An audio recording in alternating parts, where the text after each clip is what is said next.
all the lights that are on the roof and the candy canes and the PVC that the candy canes are made out of, I got at Ewing. Go on their website and find the closest branch to your location. Now follow along for step-by-step how to build those awesome candy canes. So when you go to Ewing and you buy the pipe, this is 4-inch drainage pipe. This is called a bell end.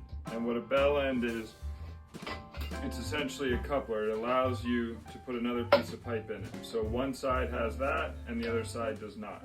So the way I build them is I put the bell end down, which is down there, and that's what you put the 4x4 in. So you need 2 pieces of pipe, one for the big part and then the other one for the little parts.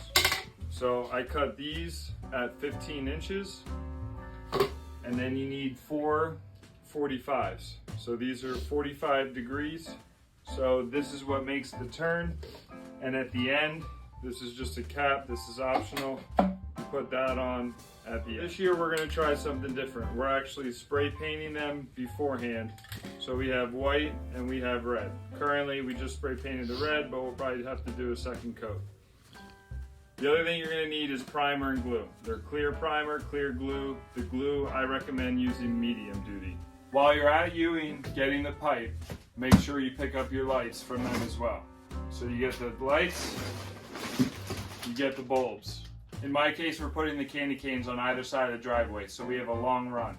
So when you're out there, I recommend getting a spool of wire. They also provide male and female connections, so you can make the run as long as you want. Be sure to go to Ewing to get all the supplies you need to get the job done and get it done right. So this is the top part. As you can see, 45, 45, 45 in the cap. And then we've already painted the main pole. So now all we're gonna do is glue this 45 into there and then put the lights on. I'm using yellow painter's tape to delineate the different spaces. So we separate them by 2 feet, put the painter's tape on, and then you'll see I'll wrap it in a trash bag so that overspray doesn't get on the white part.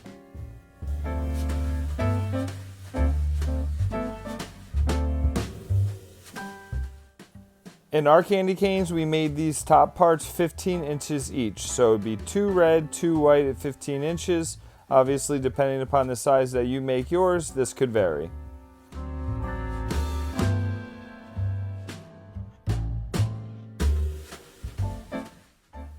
So here what I'm doing is I'm applying the primer and then the glue and gluing all the pieces together. I recommend doing this on a flat surface because if you have the 45s on an angle, the candy cane will not be straight.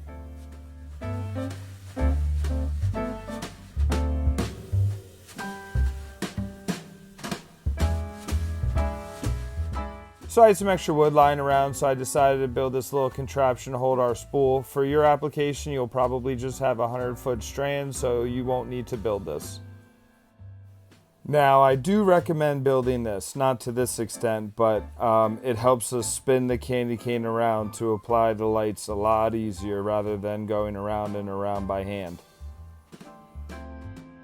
I will show you how to cut this 4x4 so that the pipe can fit in it.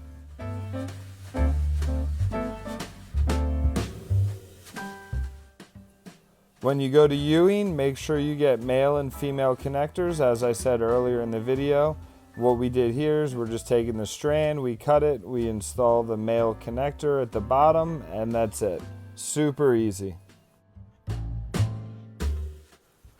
Now, this is personal preference. I found it easier to use 4x4s, but a 4x4 will not fit inside of the 4-inch pipe. So what I did was I measured 1 inch off the side, and I cut it on a 45-degree angle. It kind of makes a circle, and then that way you can slide it right in the back of the pipe.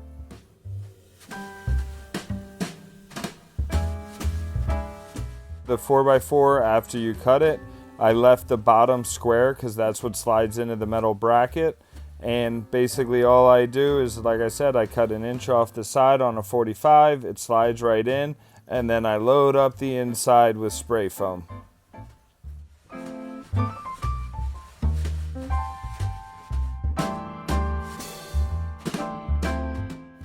Now, extra will come out the bottom. I recommend not touching it. I recommend letting it dry, let it sit overnight, and then cutting it off with a knife the next day. That way it's a lot less messy than trying to clean it up while it's still wet. Now, this is the tape that I use. It matches the spray paint exactly, and it's a lot easier to hold the wires down with this. When dealing with a 12-foot candy cane, it's tough to get it straight. So this is the way we do it. We put this in the ground, and then what I do is I drill holes through the metal, and I install shims and headlocks, and it works great. You are all done. Enjoy making all your neighbors jealous with your beautiful candy canes.